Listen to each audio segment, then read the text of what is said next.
Hallelujah. സ്തോത്രം സ്തോത്രം സ്തോത്രം കർത്താവേ. മഹാപരിശുദ്ധനും നിത്യനുമായ ദൈവമേ, അടിയങ്ങൾ അങ്ങയെ സ്തുതിക്കുന്നു, സ്തോത്രം ചെയ്യുന്നു. അവിടുന്ന് കർത്താവേ, കാലങ്ങൾക്ക് മുമ്പേയുള്ളവൻ, യുഗങ്ങൾക്ക് മുമ്പേയുള്ളവൻ, അനാദിയായും ശാശ്വതമായും ദൈവമായവൻ, തലമുറ തലമുറയായി ഞങ്ങളുടെ സങ്കേതമായവൻ, പർവ്വതങ്ങളുണ്ടായതിനും ഭൂമിയെയും ഭൂമണ്ഡലത്തെയും നിർമ്മിച്ചതിനു മുമ്പേ അവിടുന്ന് അനാദിയായും ശാശ്വതമായും ദൈവമായവൻ. അവിടുത്തെ സന്നിധിയിൽ കഴിക്കുന്ന ഒരു ദിവസം വേറെ 1000 ദിവസത്തേക്കാളും ഉത്തമമല്ലോ. ദുഷ്ടന്മാരുടെ കൂടാരങ്ങളിൽ പാർക്കുന്നതിനേക്കാളും എൻ്റെ ദൈവത്തിൻ്റെ ആലയത്തിൽ വാതിൽ കാവൽക്കാരനായിരിക്കും എനിക്ക് രശ്മി സന്ധ്യയുടെ യാമത്തിലടിയങ്ങൾക്ക് കർത്താവേ, വിവിധങ്ങളായ ഭവനങ്ങളിൽ നിന്ന് ഈ ഭവനത്തിൽ ഒരുമിച്ച് കൂടുവാനും ദൈവത്തെ സ്തുതിക്കുവാനും ദൈവത്തെ ആരാധിപ്പാനും ദൈവസന്നിധി കേൾക്കുവാനും ദൈവത്തോടുകൂടെ നടപ്പാനും ഒരിക്കൽ കൂടി ലഭിക്കുന്ന ഈ ഭാഗ്യകരമായ പദവിക്കായി ഞങ്ങൾ അങ്ങയെ സ്തുതിക്കുന്നു, സ്തോത്രം ചെയ്യുന്ന കർത്താവേ. അവങ്കിലേക്ക് നോക്കി ഒരു പ്രകാശിതരാ അവരുടെ മുഖം ലജ്ജിച്ചു പോയതുമില്ല. ഈ എളിവൻ നിലവിളിച്ച ഹോവ കേട്ട മറ്റ് സകല കഷ്ടങ്ങളിൽ മോനെ വിടുവിച്ചെന്നുള്ള ദൈവത്തിൻ്റെ വചനം പോലെ അവിടുന്ന് അടിയങ്ങളെ പരിപാലിക്കുന്ന ദൈവത്തിൻ്റെ കൃപയ്ക്കാങ്ങെ സ്തുതിക്കുന്നു, സ്തോത്രം ചെയ്യുന്ന കർത്താവേ. ഈ സന്ധ്യയുടെ യാമത്തിൽ കർത്താവേ, അവിടുത്തെ തിരുസാന്നിധ്യം ഞങ്ങളുടെ ഇടയിൽ ഇറങ്ങി വരേണ്ടതിന് വേണ്ടി ഞങ്ങൾ പ്രാർത്ഥിക്കുന്നു. അവിടുന്ന് ഞങ്ങളുടെ ഇടയിൽ കൂടി സഞ്ചരിക്കേണ്ടതിന് വേണ്ടി ഞങ്ങളോട് സംസാരിക്കേണ്ടതിന് വേണ്ടി ഞങ്ങൾ പ്രാർത്ഥിക്കുന്നു കർത്താവേ. അടിയങ്ങൾക്ക് ഒരുക്കി തന്നിരിക്കുന്ന ഈ ഭവനത്തെ സമർപ്പിക്കുന്നതിൻ്റെ 4 തിരികളെയും അവിടുത്തെ തിരുരക്തത്തിൽ മറയ്ക്കേണ്ടതിന് വേണ്ടി ഞങ്ങൾ പ്രാർത്ഥിക്കുന്നു. ഒരനർത്ഥവും നിനക്ക് ഭവിക്കുകയില്ല, ഒരു ബാധയും നിന്റെ കൂടാരത്തിനടിക്കില്ലെന്ന് അരുളി ചെയ്യുന്നവനായ ദൈവമേ, അവിടുത്തെ തിരുരക്തം കൊണ്ട് ഈ ഭവനത്തിൻ്റെ 4 തിരികളെയും കർത്താവേ, നിന്റെ കട്ടളമേൽ കുറുമ്പടമേൽ കുഞ്ഞാടിൻ്റെ തിരുരക്തത്താൽ ഞങ്ങൾ മുദ്രയിട്ടു പ്രാർത്ഥിക്കുന്നു കർത്താവേ. രാത്രി കർത്താവേ, ഇവിടെ നിന്ന് ഞങ്ങൾ കടന്നു പോകുന്നതിന് മുന്നമേ യാക്കോബ് പറയുന്നത് പോലെ ഇത് ദൈവത്തിൻ്റെ ആലയമല്ലാതെ മറ്റൊന്നല്ല, ഇത് സ്വർഗത്തിൻ്റെ വാതിൽ തന്നെ എന്ന് പറയത്തക്ക വിധത്തിൽ ദൈവത്തിൻ്റെ ദൂതന്മാർ കയറുകയും ഇറങ്ങുകയും ചെയ്യുന്ന അത്ഭുതകരമായ ഒരു കാഴ്ച യാക്കോബ് ബേഥേലിൽ കണ്ടതുപോലെ ഞങ്ങളെല്ലാവരും ഇന്ന് കർത്താവെ അനുഭവമുള്ളവരായി മടങ്ങുവാനിടയാക്കേണ്ടതിന് വേണ്ടി ഞങ്ങൾ പ്രാർത്ഥിക്കുന്നു. ഞങ്ങളെല്ലാവരും ഇന്ന് ഒഴിഞ്ഞവരായി വന്ന് നിറഞ്ഞവരായി മടങ്ങുവാൻ തക്കവണ്ണം കർത്താവെ ഞങ്ങളെല്ലാവരും ഒരു പുതുക്കത്തോടെ ഇവിടുന്ന് മടങ്ങുവാനിടയാക്കേണ്ടതിന് വേണ്ടി ഞങ്ങൾ പ്രാർത്ഥിക്കുന്നു. അവൻ്റെ പുത്രനായ യേശുവിൻ്റെ രക്തം സകല പാപവും പോക്കി നമ്മെ ശുദ്ധീകരിക്കുന്നു. പുണ്യാക രക്തത്താൽ അടിയങ്ങളെ ഓരോരുത്തരെയും കഴുകേണ്ടതിന് വേണ്ടി ഞങ്ങൾ പ്രാർത്ഥിക്കുന്നു കർത്താവെ. ഞങ്ങളുടെ കണ്ണുകളെ ഒരിക്കൽ കൂടി അവിടുത്തെ രക്തത്താൽ കഴുകേണ്ടതിന് വേണ്ടി ഞങ്ങൾ പ്രാർത്ഥിക്കുന്നു. ഞങ്ങളുടെ നാവുകളെ, ഞങ്ങളുടെ അധരങ്ങളെ, ഞങ്ങളുടെ മനസ്സുകളെ, ഞങ്ങളുടെ ചിന്തകളെ, ഞങ്ങളുടെ പ്രവൃത്തികളെ സകലത്തെയും ഞങ്ങൾ അവിടുത്തെ സന്നിധിയിൽ സമർപ്പിക്കുന്നു. തിരുരക്തം കൊണ്ട് കഴുകണമേ എന്ന് പ്രാർത്ഥിക്കുന്ന കർത്താവെ, പുതിയ ശക്തിയോടെ, പുതിയ കൃപയോടെ, പുതിയ അഭിഷേകത്തോടെ അങ്ങ് ആരാധിപ്പാൻ നിറഞ്ഞവരാവിടുന്ന് മടങ്ങുവാനിടയാക്കേണ്ടതിന് വേണ്ടി ഞങ്ങൾ പ്രാർത്ഥിക്കുന്നു കർത്താവെ. ഈ സമയം പ്രിയപ്പെട്ട മോൻജാന് വേണ്ടി ഞങ്ങൾ പ്രാർത്ഥിക്കുന്നു. കടന്നു വന്നിരിക്കുന്ന ഓരോ വ്യക്തികളെ ഓർത്ത് പ്രാർത്ഥിക്കുന്നു. കുടുംബങ്ങളെ, തലമുറകളെ സമർപ്പിക്കുന്നു. അല്പസമയം അവിടുത്തെ പാദപീഠത്തിൽ ഇരിപ്പാൻ, പ്രാർത്ഥിപ്പാൻ കർത്താവെ, പാടുവാൻ, ദൈവവചനം ധ്യാനിപ്പാൻ ഞങ്ങളെ ഒരുക്കണമേ എന്ന് പ്രാർത്ഥിക്കുന്നു. അവിടെ ഞങ്ങളുടെ പ്രാർത്ഥനകളെ കേട്ടിരിക്കുന്നതിനാൽ അങ്ങയെ സ്തുതിക്കുന്നു. സകലമാനവും സകല മഹത്വവും സകല പുകഴ്ചയും അവിടുന്ന് എടുക്കണം. സകലതും ഞങ്ങൾക്ക് വേണ്ടി ജീവന വെച്ച യേശു ക്രിസ്തുവിന്റെ വിലയേറിയ പുണ്യനാമത്തിൽ ചോദിക്കുന്നു പിതാവേ, കൃപയോടെ കേൾക്കുമാറാകണമേ. നമ്മുടെ പ്രാർത്ഥനയോട് സ്തോത്രം ചെയ്യാം.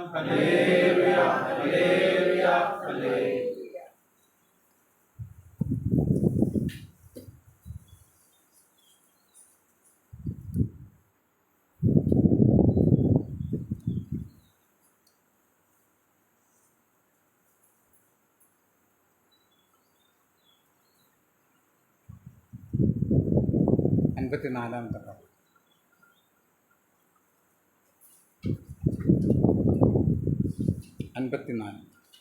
എല്ലാം നന്മയ്ക്കായി നൽകും നല്ല നാഥനെ, നീ എന്നഭയം എന്നും രക്ഷാസങ്കേതം. നീയില്ലെങ്കിൽ എൻ്റെ ജീവിതം ശൂന്യം, നീയുണ്ടെങ്കിൽ എൻ്റെ ജീവിതം ധന്യം. നീയില്ലെങ്കിൽ എൻ്റെ ജീവിതം ശൂന്യം, നീയുണ്ടെങ്കിൽ എൻ്റെ ജീവിതം ധന്യം. എങ്ങനെ ഇന്ന് ഇനി നാളെ എന്താകും, എന്താണിങ്ങനെ എനിക്കെന്തുകൊണ്ടിത്.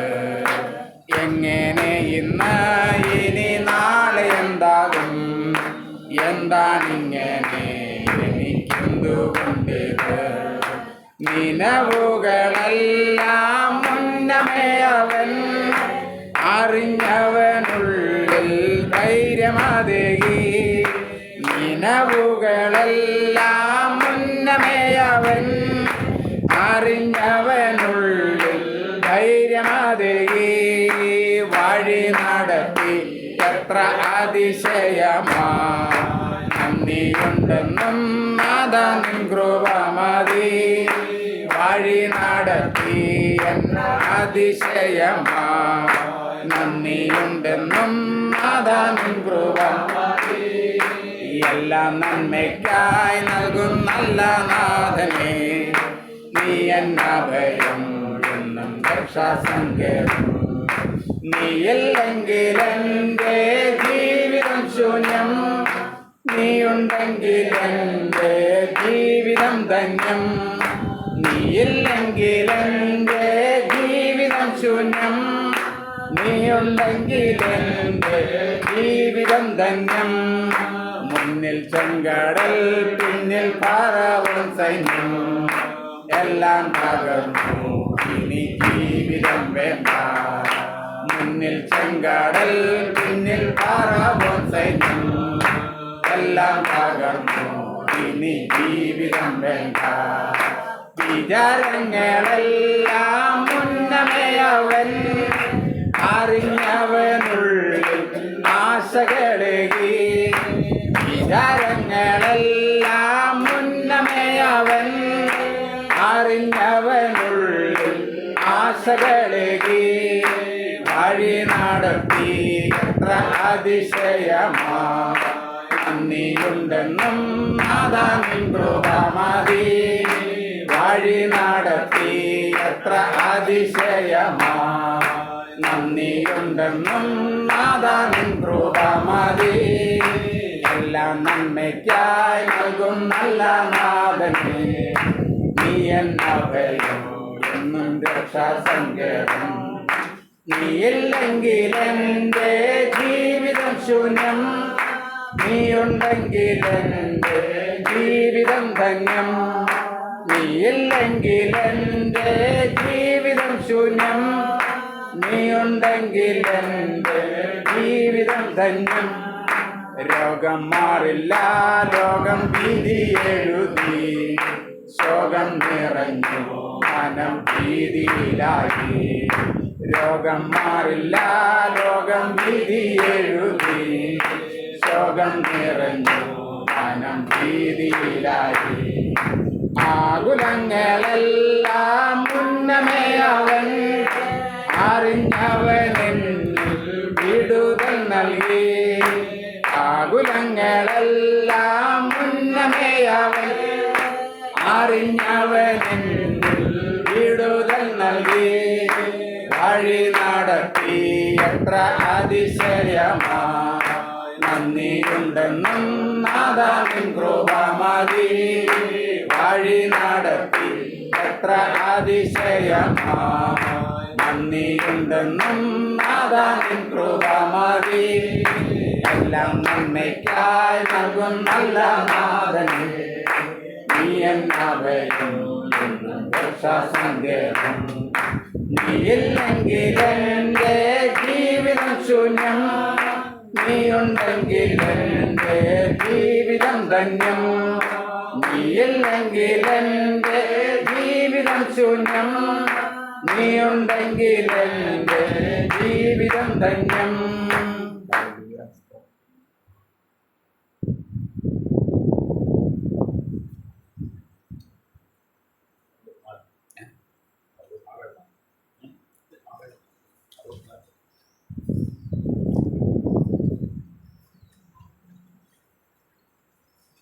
അക്കരയ്ക്കു യാത്ര ചെയ്യും സിയോൻ സഞ്ചാരി, ഓളങ്ങൾ കണ്ടു നീ ഭയപ്പെടേണ്ട.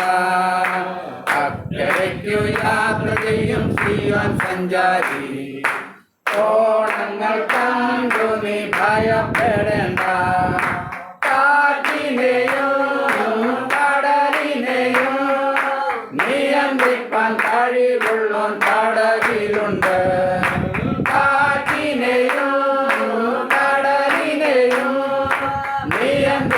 കഴിവുള്ളോൻ പടകിലുണ്ട്. അക്കരയ്ക്ക് യാത്ര ചെയ്യും സിയോൻ സഞ്ചാരി, ഓളങ്ങൾ കണ്ടു നീ ഭയപ്പെടേണ്ട. അക്കരയ്ക്ക് യാത്ര ചെയ്യും സിയോൻ സഞ്ചാരി, ഓളങ്ങൾ കണ്ടു നീ ഭയപ്പെടേണ്ട.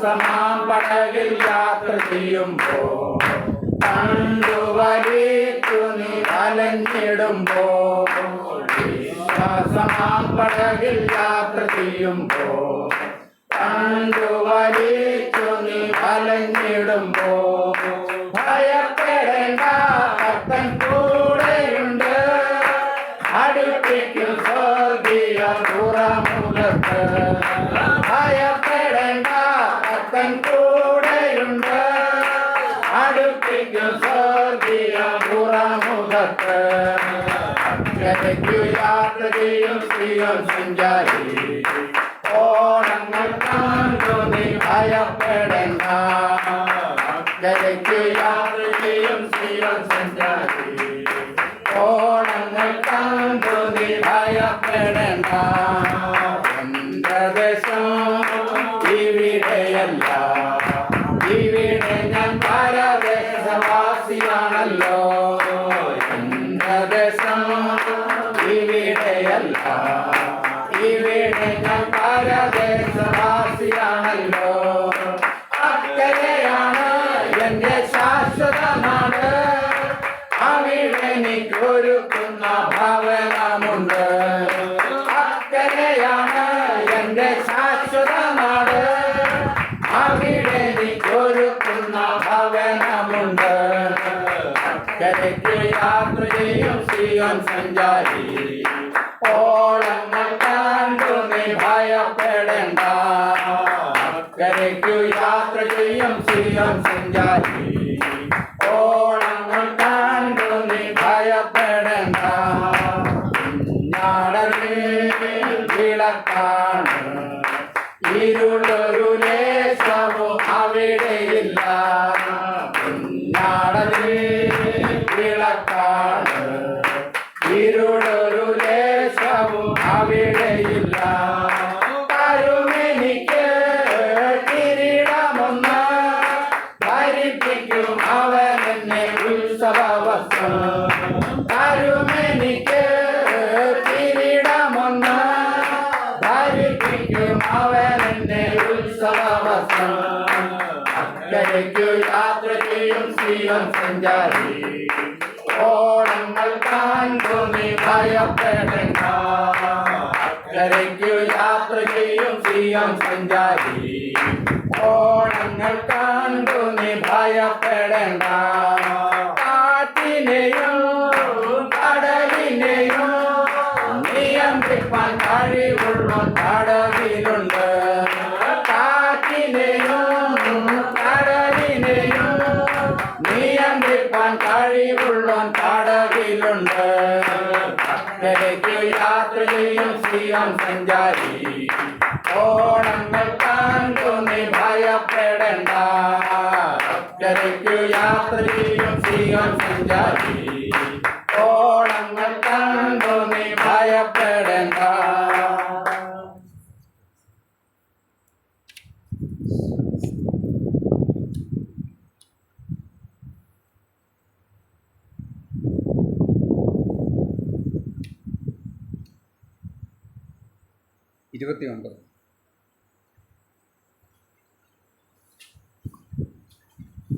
വാഴ്ത്തിടുന്നു വാഴ്ത്തിടുന്നു വാഴ്ത്തിടുന്നു ഞാൻ എൻ്റെ രക്ഷകനെ നന്ദിയോടെ വാഴ്ത്തിടുന്നു ഞാൻ എൻ്റെ രക്ഷകനെ നന്ദിയോടെ വാഴ്ത്തിടുന്നു ഞാൻ നാട്ടിൻ തൊഴുത്തിൽ പിറന്ന മാന്യസുതനെ നാട്ടിൻ തൊഴുമെടുത്ത നിന്നെ വാഴ്ത്തിടുന്നു ഞാൻ ഹീനവേഷമെടുത്ത നിന്നെ വാഴ്ത്തിടുന്നു ഞാൻ വാഴ്ത്തിടുന്നു വാഴ്ത്തിടുന്നു വാഴ്ത്തിടുന്നു ഞാൻ എൻ്റെ രക്ഷകനെ നന്ദിയോടെ വാഴ്ത്തിടുന്നു ഞാൻ എൻ്റെ രക്ഷകനെ നന്ദിയോടെ വാഴ്ത്തിടുന്നു ഞാൻ പാതകർക്കായി നീതി വഴി ചോരിത്തന്നോനെ പാരിടത്തിൽ നിന്നെയൊത്തു വാഴ്ത്തിടുന്നു ഞാൻ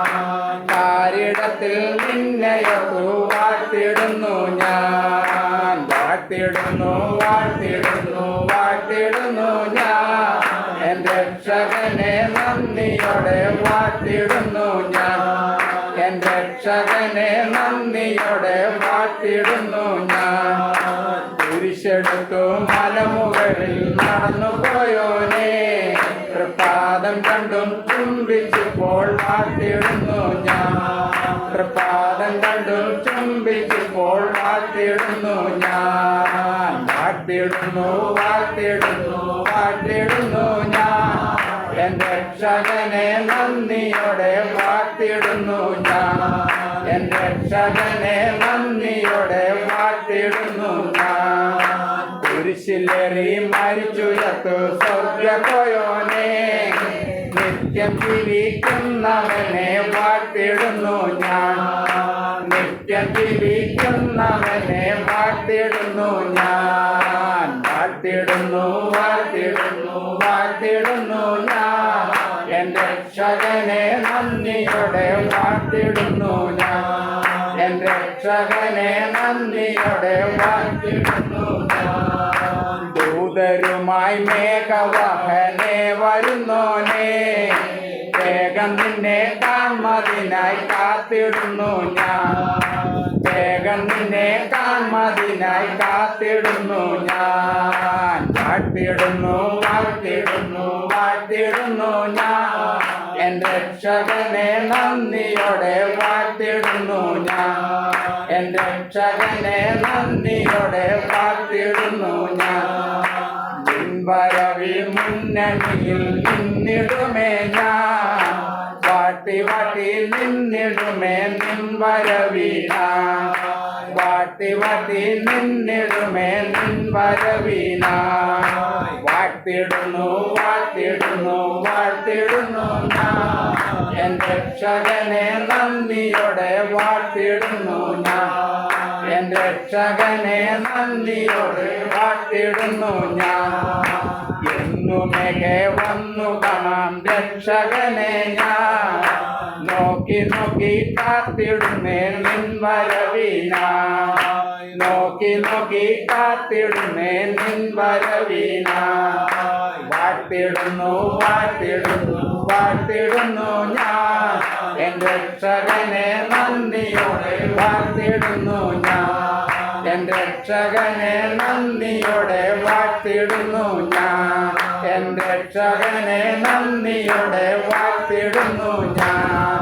എൻ രക്ഷകനെ നന്ദിയോടെ വാഴ്ത്തിടുന്നു ഞാൻ. ആത്മാനത്തെ കർത്താവിന്റെ കരങ്ങൾ സ്തോത്രം ചെയ്യാം. Hallelujah hallelujah hallelujah.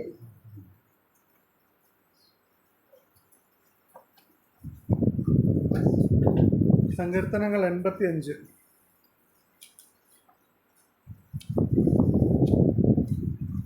അഞ്ചാം സങ്കീർത്തനം. യഹോവേ, നീ നിന്റെ ദേശത്തെ കടാക്ഷിച്ചിരിക്കുന്നു. യാക്കോബിന്റെ പ്രവാസികളെ തിരിച്ചു വരുത്തിയിരിക്കുന്നു.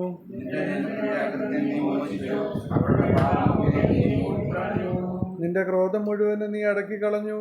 നിന്റെ ഉഗ്രകോപം നീ വിട്ടുതിരിഞ്ഞിരിക്കുന്നു.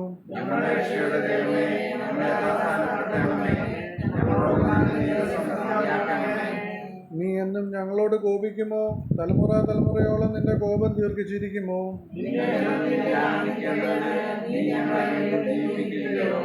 യഹോവേ, നിന്റെ ദയ ഞങ്ങളെ കാണിക്കണമേ. നിന്റെ രക്ഷ ഞങ്ങൾക്ക് നൽകണമേ.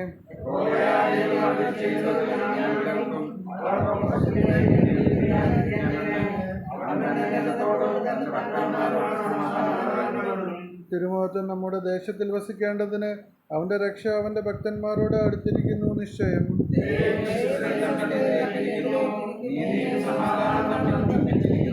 വിശ്വസ്തത ഭൂമിയിൽ നിന്ന് മുളയ്ക്കുന്നു, നീതി സ്വർഗത്തിൽ നിന്ന് നോക്കുന്നു. നീതി അവന് മുമ്പായി നടക്കുകയും അവന്റെ കാൽച്ചുവടുകളുടെ വഴിയിൽ നോക്കുകയും ചെയ്യും.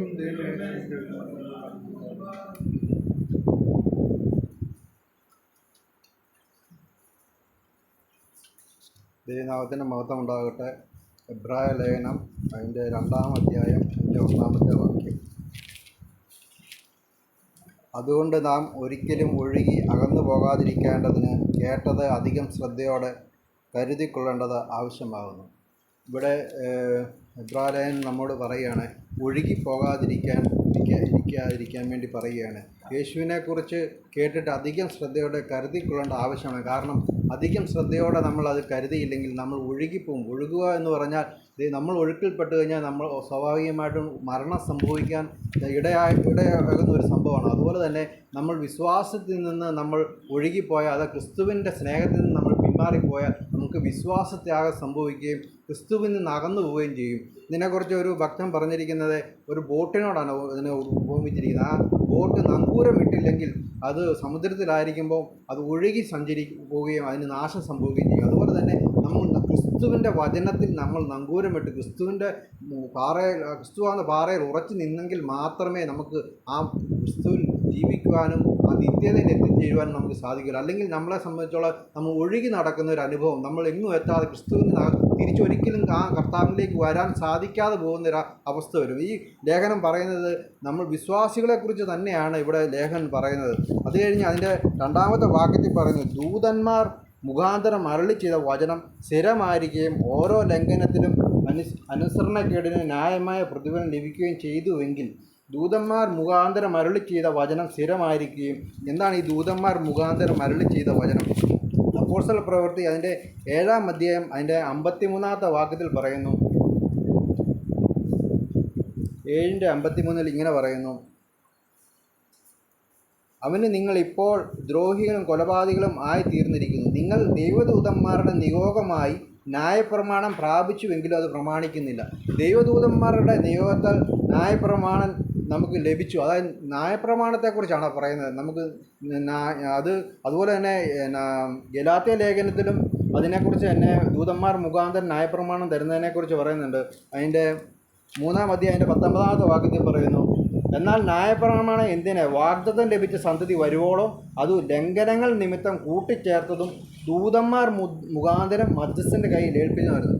യേശുക്രിസ്തു വരുന്നിടം വരെയും ഈ ദൂതന്മാർ മുഖാന്തരം നമുക്ക് ന്യായപ്രമാണം തന്നു. ഇതിനെക്കുറിച്ചാണ് ഈ എബ്രായ ലേഖനത്തിൽ പറയുന്നത്. ന്യായപ്രമാണം ദൂതന്മാർ മുഖാന്തരം അരുളി ചെയ്ത വചനം വരികയും ഓരോ ലംഘനത്തിനും അനുസരണക്കേടിന് ന്യായമായ പ്രതിഫലം ലഭിക്കുകയും ചെയ്യും. ന്യായപ്രമാണത്തിൽ നമ്മൾ തെറ്റുകൾ ചെയ്യുമ്പോൾ നമുക്ക് അതിനൊരു പ്രതിഫലമുണ്ട്, അതിന് ശിക്ഷയുണ്ടെന്ന് നമ്മൾ പഠിക്കുന്നു. അതുപോലെ തന്നെ നമ്മൾ പഴയ നിയമത്തിലേക്ക് നോക്കുമ്പോൾ ലോത്തിൻ്റെ ഭാര്യയുടെ കാര്യം നമുക്കറിയാം. അവിടെ വന്ന് അവരോട് 2 ദൂതന്മാർ പറയുകയും അവരെ അവിടുന്ന് രക്ഷിച്ചുകൊണ്ട് പോരുകയും ചെയ്യുമ്പോൾ തിരിഞ്ഞു നോക്കരുതെന്ന് പറയുന്ന സംഭവത്തെക്കുറിച്ച് നമുക്കറിയാം. അവിടെ തിരിഞ്ഞു നോക്കുമ്പോൾ ആ ശിക്ഷ ലഭിക്കും. അന്നേരം ഉപ്പുതൂണായിപ്പോയി. അതുപോലെ ശിംശോൻ്റെ കാര്യമാണ്. ശിംശോനിൻ്റെ അമ്മയ്ക്ക് മച്ചിയായിരുന്നു. അവളെ കർത്താവ് അനുഗ്രഹിച്ച് മകനെ കൊടുക്കുകയും അവൾ പറയുന്നുണ്ട് ശൗരക്കത്തി തുടരരുതെന്ന് പറയുകയും ചെയ്യുമ്പോൾ അവൻ തെറ്റിപ്പോവുകയും അതിനെക്കുറിച്ച് പറഞ്ഞു കൊടുക്കുകയും മുടി കത്തിരിക്കുകയും ചെയ്യുമ്പോൾ അവൻ്റെ ശക്തി നഷ്ടപ്പെടുകയും ചെയ്യുന്നു. അവൻ്റെ കണ്ണ് ശത്രുക്കൾ കുത്തിപ്പൊട്ടിക്കുകയും അവനെ തടവിലാക്കുകയും ചെയ്യുന്നതിനെക്കുറിച്ചാണ്. അതുകൊണ്ട് ദൂതന്മാർ മുഖാന്തരം അരുളി ചെയ്ത വചനം നിഷേധിച്ചാൽ തന്നെ അത് നമുക്ക് ശിക്ഷാവിധി ലഭിക്കുമെന്ന് പറയുകയാണ്. അത് കഴിഞ്ഞ് എൻ്റെ അടുത്ത ഭാഗത്തിൽ പറയാം, അത് വളരെ ഗൗരവമുള്ള കാര്യം. 3-ാമത്തെ വാക്യത്തിൽ പറയാം, കർത്താവ് താൻ പറഞ്ഞു തുടങ്ങിയതും ദൈവം അടയാളങ്ങളാലും അത്ഭുതങ്ങളാലും വിവിധ വീരപ്രവൃത്തികളാലും തൻ്റെ ഇഷ്ടപ്രകാരം പരിശുദ്ധാത്മാവിനെ നൽകിക്കൊണ്ട് സാക്ഷി നിന്നതും കേട്ടവർ നമുക്ക് ഉറപ്പിച്ചു നിന്നും വരെ ഇത്ര വലിയ രക്ഷ നാം ഗണ്യമാക്കാതെ പോയാൽ എങ്ങനെ തെറ്റിയൊഴിയും? ഈ ദൂതന്മാർ മുഖാന്തരം അരുളി ചെയ്ത് തന്നെ നമ്മൾ തെറ്റിച്ച് കളഞ്ഞാൽ ഒരു ന്യായവിധി ഉണ്ട്, ശിക്ഷാവിധി ഉണ്ടെന്ന് ദൈവജനം നമ്മൾ ഓർപ്പിക്കുകയാണ്. അപ്പോൾ നമ്മളോട് ദൈവം നേരിട്ട് പറഞ്ഞു തയ്ക്കുന്ന കാര്യം നമ്മൾ അനുസരിക്കാതിരുന്നാൽ എങ്ങനെ തെറ്റിയൊഴിയുമെന്ന് പറഞ്ഞാൽ അവിടെ 4 കാര്യങ്ങളെക്കുറിച്ചാണ് അവിടെ പറയുന്നത്. കർത്താവ് പറഞ്ഞു തുടങ്ങിയതും, കർത്താവ് എങ്ങനെയാണ് പറഞ്ഞു തുടങ്ങിയ മർക്കോസിൻ്റെ സുവിശേഷം അതിൻ്റെ 1-ാം അധ്യായം അതിൻ്റെ 15-ാമത്തെ വാക്യത്തിൽ ഇങ്ങനെ പറയുന്നു, കാലം തികഞ്ഞു, ദൈവരാജ്യം സമീപിച്ചിരിക്കുന്നു, മാനസാന്തരപ്പെട്ട് സുവിശേഷത്തിൽ വിശ്വസിക്കുവിൻ എന്ന് പറഞ്ഞു. കർത്താവ് തന്നെ പറഞ്ഞു തുടങ്ങിയ കാലം തികഞ്ഞു, ദൈവരാജ്യം സമീപിച്ചിരിക്കുന്നു, മാനസാന്തരപ്പെട്ട് സുവിശേഷത്തിൽ വിശ്വസിക്കും. ഇന്നും കർത്താവ് നമ്മളോട് പറയുന്ന വചനം മാനസാന്തരപ്പെട്ട് സുവിശേഷത്തിൽ വിശ്വസിക്കുകയും. അതുപോലെ തന്നെ 2 തിമോഥെയോസ് അതിൻ്റെ 2-ാം അധ്യായം 8-ാമത്തെ വാക്യത്തിൽ പറയുന്നു, അവിടെ പൗലോസ് പറയാണ്, ദാവീദിൻ്റെ സന്ധിയായി ജനിച്ച് മരിച്ച് ഉയർത്തെഴുന്നേറ്റിരിക്കുന്ന യേശു ക്രിസ്തുവിനെ ഓർത്തുകൊള്ളുക, അതാകുന്നു എൻ്റെ സുവിശേഷം. ഏത് സുവിശേഷത്തിലാണ് ഓർക്കണേ? ക്രിസ്തുവിനെ തന്നെ ഓർത്തുകൊള്ളുക. ഈ ക്രിസ്തുവിൽ കൂടെ മാത്രമേ രക്ഷയുള്ളൂ എന്ന് ദൈവജനം ക്രിസ്തു നമ്മോട് വ്യക്തമായി സംസാരിക്കുകയാണ്. ക്രിസ്തു നമ്മോട് അന്ന് പറഞ്ഞ കാര്യമാണ്, കർത്താവിൽ വിശ്വസിക്കുക, നമ്മൾ ദൈവരാജ്യം സമീപിച്ചിരിക്കുന്നത് മാനസാന്തരപ്പെട്ട് മനം തിരിയുക എന്നുള്ള കാര്യം പറയാം. അത് കഴിഞ്ഞ് പറയണം, രണ്ടാമത്തെ കാര്യം പറയുകയാണ്, അത്ഭുതങ്ങളാലും ദൈവം അത്ഭുതങ്ങളാലും അടയാളങ്ങളാലും വീര്യപ്രവൃത്തികളാലും, അത് ക്രിസ്തുവിൻ്റെ കാലത്ത് ദൈവം ക്രിസ്തുവിൽ കൂടെ അത്ഭുതങ്ങളുടെ അടയാളങ്ങളും അനേകം കാര്യങ്ങൾ ചെയ്തു. അതുപോലെ തന്നെ പരിശുദ്ധാത്മാവിനെ നൽകി. ദൈവം പിതാവിൻ്റെ കൂടെ അപേക്ഷിക്കുന്നവരെ പരിശുദ്ധാത്മാവിനെ എത്ര അധികമായി നൽകുമെന്ന് പറയുകയാണ്. അത് കഴിഞ്ഞ് അവർ പറയുകയാണ്, കേട്ടവർ ഞങ്ങൾക്ക് ഉറപ്പിച്ച് തന്നത് ഇത്ര വലിയ രക്ഷ. അതിപ്പോൾ ഈ ലേഖനകർത്താക്കന്മാരെല്ലാം പരിശുദ്ധാത്മാവിൽ കൂടെ കർത്താവിൻ്റെ വചനം കേട്ട് അവർ നമുക്ക് പറഞ്ഞു തന്നത്, സാക്ഷി നിന്നവർ കേട്ടത് നമുക്ക് ഉറപ്പിച്ച് എത്ര വരികയോ നമുക്ക് ഉറപ്പിച്ച് തന്നിരിക്കുന്ന ഓരോ ലേഖനവും നമ്മുടെ വിശ്വാസത്തെ ഉറപ്പിച്ച് തരുന്നതാണ്. ഈ കാര്യങ്ങളെല്ലാം 2000 വർഷങ്ങൾക്ക് മുമ്പ് നടന്ന ഒരു കാര്യം മാത്രമല്ല, ഇന്നും നടക്കുന്ന അതേ കാര്യമാണ്. കാരണം കർത്താവ് പറഞ്ഞു തുടങ്ങിയത് ഇന്നും നമ്മളോട് വ്യക്തിപരമായി കർത്താവ് നമ്മളോട് സംസാരിക്കും. 2000 വർഷങ്ങൾക്ക് മുമ്പ് സംസാരിച്ചു എന്നുള്ളതല്ല, ഇന്നും നമ്മളോട് ഓരോ വ്യക്തികളോടും കർത്താവ് നമ്മളോട് സംസാരിക്കും. മകനെ മകളെ എന്ന് പറഞ്ഞ് നമ്മളോട് സംസാരിക്കും. കർത്താവ് പറയുന്നു, ഞാൻ വാതിൽക്കൽ നിന്ന് മുട്ടുന്നു, ആരെങ്കിലും എൻ്റെ ശബ്ദം കേട്ടാൽ ഞാൻ അവൻ എന്നോടും കൂടെ അത്താഴം കഴിക്കും. ശബ്ദം കേൾക്കുന്നുവെങ്കിൽ, ശബ്ദം നമ്മൾ ഓരോരുത്തരും കേട്ടതാണ്. ആ ശബ്ദം ഇന്നും കർത്താവ് നമ്മളോട് സംസാരിക്കുകയും നമ്മൾ കേൾക്കുകയും ചെയ്യുന്നു. അതുപോലെ തന്നെ ദൈവം അടയാളങ്ങളും അത്ഭുതങ്ങളാലും വീരപ്രവൃത്തികളാലും അന്ന് 2000 വർഷങ്ങൾക്ക് മുമ്പ് മാത്രമല്ല, ഇന്നും നമുക്കെല്ലാവർക്കും സാക്ഷ്യം പറയാറുണ്ട്. നമ്മുടെ ജീവിതത്തിൽ എന്തുമാത്രം അത്ഭുതങ്ങൾ, നമ്മൾ നശിച്ചു പോകേണ്ടടുത്തു നിന്ന് നമ്മളെ കർത്താവ് ചേർത്ത് പിടിച്ച, നമ്മൾ പാപത്തിൻ്റെ അടിമത്തിൽ നിന്ന് നമ്മളെ സ്വന്തം ജീവൻ നൽകി ഇന്നും നമ്മളെ വിശുദ്ധീകരിച്ചുകൊണ്ടിരിക്കുന്ന കർത്താവാണ്. മാത്രമല്ല, നമ്മൾ രോഗങ്ങളിൽ നിന്ന് അപകടങ്ങളിൽ നിന്ന് നമുക്കെല്ലാവർക്കും അനേക സാക്ഷ്യങ്ങൾ ഇന്നും നമ്മളോട് അത്ഭുതങ്ങളാലും വീരപ്രവൃത്തികളാലും കർത്താവ് നമ്മളോട് ഇടപെട്ടുകൊണ്ടിരിക്കുകയാണ്. മാത്രമല്ല, പരിശുദ്ധാത്മാവിനെ നൽകിക്കൊണ്ട് സാക്ഷി നിന്നതും, പരിശുദ്ധാത്മാവിനെ ഇന്ന് നമുക്ക് പരിശുദ്ധാത്മാവിനെ നൽകിയത് കൊണ്ടാണ് നമുക്ക് സുബോധമുണ്ട്. സുബോധത്തിൻ്റെ ആത്മാവാണ് നമുക്ക് തന്നത്. ഈ തിരിച്ചറിവ്, നമ്മൾ പാപിയാണെന്ന് തിരിച്ചറിയുന്നതിന് ഈ പരിശുദ്ധാത്മാവ് നമ്മുടെ ഉള്ളിൽ വന്നതുകൊണ്ടാണ്. നമ്മൾ കർത്താവിനെ അറിയുവാനും കർത്താവ് നമുക്ക് നൽകിയിരിക്കുന്ന അനുഗ്രഹങ്ങളെ തിരിച്ചറിയുവാനും നമ്മളെ വഴി നടത്തുന്നതിനെക്കുറിച്ച് തിരിച്ചറിയാനും ഒക്കെ ഇടയാകുന്ന ഈ പരിശുദ്ധാത്മാവിൻ്റെ കൃപയിൽ നമ്മൾ വന്നതാണ്. നമ്മൾ കാരണമല്ല, കർത്താവിൻ്റെ വലിയ വലിയ ദാനം ഒന്ന് മാത്രമാണ് ഈ പരിശുദ്ധാത്മാവിൻ്റെ കൃപ നമുക്ക് ലഭിച്ചതുകൊണ്ട്. മാത്രമല്ല, സാക്ഷി നിന്നതും കേട്ടവർ നമുക്ക് ഉറപ്പിച്ചു തന്നതുമായ ഇത്ര വലിയ രക്ഷ ഇന്നും കേട്ടവർ ഉറപ്പിച്ചു തരുന്ന രക്ഷയുണ്ട്. ഈ കർത്താവിൻ്റെ വചനത്തിൽ കർത്താവ് പരിശുദ്ധാത്മാവിനെ കൂടെ സംസാരിച്ച് കഴിയുമ്പോഴത്തേക്ക് കർത്താവ് ആ കേട്ടവർ നമുക്ക് ഉറപ്പിച്ചു തരുന്നതായ വചനം, ഈ കർത്താവ് ഇത് കുറച്ച് മോനിച്ചാൽ നമ്മളോട് സംസാരിക്കും. കാരണം മോനിച്ചാൽ ലഭിച്ച വചനം അത് നമ്മളോട് ഉറപ്പിച്ചു തരുന്ന, എത്ര നാളുകളായി നമ്മൾ നിരന്തരമായി കർത്താവിൻ്റെ വചനം കേൾക്കുകയാണ്. അങ്ങനെ നമ്മൾ ഉറപ്പിച്ചു തരുന്ന, ഇത് കേട്ടവരാണോ എന്ന് തിരിച്ചറിയണേ. മോനിച്ചാൻ തന്നെ പല പ്രാവശ്യമോടെ പറഞ്ഞിട്ട്, എങ്ങനെയുണ്ട് ഈ ദൈവജനത്തിന് വിരോധമായി പറയുന്നവരാരും നീ കേട്ടവരല്ല, ഇതിൽ തന്നെ പറയുന്ന കാര്യം നമ്മളോട് വിളിച്ചു പറയുന്നവരും അത് തെളിയിച്ചു തരുന്നവരുമാണ് കർത്താവിൽ നിന്ന് കേട്ടത്. കാരണം പരിശുദ്ധാത്മാവിനെ എഴുതിയ വചനം പരിശുദ്ധാത്മാവ് തന്നെ തെറ്റിച്ച് പറയത്തില്ല. ആ വചനം വ്യാഖ്യാനിക്കുമ്പോഴും നമുക്ക് പറഞ്ഞു തരുമ്പോൾ ഇതേ കാര്യങ്ങൾ തന്നെയാണ് നമുക്ക് കൂടുതൽ വ്യക്തതയോടുകൂടെ മനസ്സിലാകുന്ന രീതിയിൽ പരിശുദ്ധാത്മാവ് നമ്മളോട് ഇടപെടുന്നത്. അത് കഴിഞ്ഞ് പറയാൻ 4-ാമത്തെ വാക്യത്തിൽ പറഞ്ഞ ഇത്ര വലിയ രക്ഷ നാം ഗണ്യമാക്കാതെ പോയാൽ എങ്ങനെ തെറ്റിയൊഴിയും. നമ്മൾ ഈ കേട്ട വചനങ്ങൾ നമ്മൾ ഇത്രത്തോളം നമ്മൾ കർത്താവ് നമ്മൾ ഉറപ്പിച്ച് തന്നിട്ട് നമ്മൾ ഇത് അലക്ഷ്യമായി പോയാൽ എങ്ങനെ തെറ്റിയൊഴിയുമെന്ന് നമ്മളോട് പറയുകയാണ്. അതുപോലെ തന്നെ എബ്രായരുടെ ലേഖനം അതിൻ്റെ 10-ാമത്തെ അധ്യായം അതിൻ്റെ 26-ാമത്തെ വാക്യം ഇങ്ങനെ പറയുന്നു. ഗലാത്യർ 10-ന്റെ എബ്രായർ 10-ന്റെ 26. സത്യത്തിൻ്റെ പരിജ്ഞാനം ലഭിച്ച ശേഷം നാം മനഃപൂർവ്വം പാപം ചെയ്താൽ പാപങ്ങൾക്ക് വേണ്ടി ഇനി ഒരു യാഗവും ശേഷിക്കാതെ ന്യായവിധിക്കായി ഭയങ്കരമായ ഒരു പ്രതീക്ഷയും ശത്രുക്കളെ ദഹിപ്പിക്കുന്ന ക്രോധാഗ്നിയുമുള്ളൂ. മോശയുടെ ന്യായപ്രമാണം അനുസരിക്കാത്തവന് കരുണ കൂടാതെ 2-3 സാക്ഷികളുടെ വാമൊഴിയായി കേട്ടു മരണശിക്ഷ കൽപ്പിച്ചുവല്ലോ. ദൈവപുത്രനെ ചവിട്ടിക്കളയുകയും തന്നെ വിശുദ്ധീകരിച്ച നിയമരക്തം മലിനമെന്ന് നിരൂപിക്കുകയും കൃപയുടെ ആത്മാവിനെ നിന്ദിക്കുകയും ചെയ്താൽ എത്ര അധികമായ ശിക്ഷ പ്രാപിക്കുമെന്ന് വിചാരിക്കും. ഇത് നമ്മളോടുള്ള നമ്മൾ ദൈവസന്നിധിയിൽ നിന്ന് മാറിപ്പോയാൽ നമുക്ക് ലഭിക്കുന്ന ശിക്ഷയെക്കുറിച്ചാണ്. ഇതിനെക്കുറിച്ച് നമുക്ക് നല്ല ബോധ്യമുണ്ടായിരിക്കണം. നമ്മളൊരു സമയം പോക്കിനോ അല്ലെങ്കിൽ നമ്മൾ ഒരു കാര്യസാധ്യത്തിനോ അല്ല, നമ്മൾ അറിഞ്ഞ രക്ഷ, ഈ രക്ഷനെ കാണുവാനും കർത്താവിനെ കൂടുതൽ ഉറപ്പോടെ നിൽക്കുവാനും വേണ്ടിയാണ് നമ്മൾ കടന്നു വരുന്നത്. കാരണം കർത്താവിൻ്റെ സന്നിധിയിൽ നമ്മൾ നിന്നില്ല എങ്കിൽ അത് നമുക്ക് തീർച്ചയായും നമ്മൾ ഒഴുക്കിൽ അകപ്പെട്ടു, നമ്മൾ പോലും അറിയാതെ തന്നെ ആ ഒഴുക്കിനോട് ചേർന്ന് നമ്മൾ അറിയാതെ ബോട്ട് സഞ്ചരിക്കുന്ന പോലെ എങ്ങനെ ഒഴുകിപ്പോകും നമ്മൾ അറിയത്തില്ല. അതുപോലെ നമ്മൾ ഒഴുക്കിൽ അകപ്പെടും. എങ്ങനെയാണ് ഈ ഒഴുക്കിൽ അകപ്പെട്ടു പോകാനുള്ള സാഹചര്യം എങ്ങനെയാണോ ഉള്ളത്, അതിനെക്കുറിച്ച് ഞാൻ 3 കാര്യങ്ങളാണ് അതിനെ ചിന്തിക്കുന്നത്.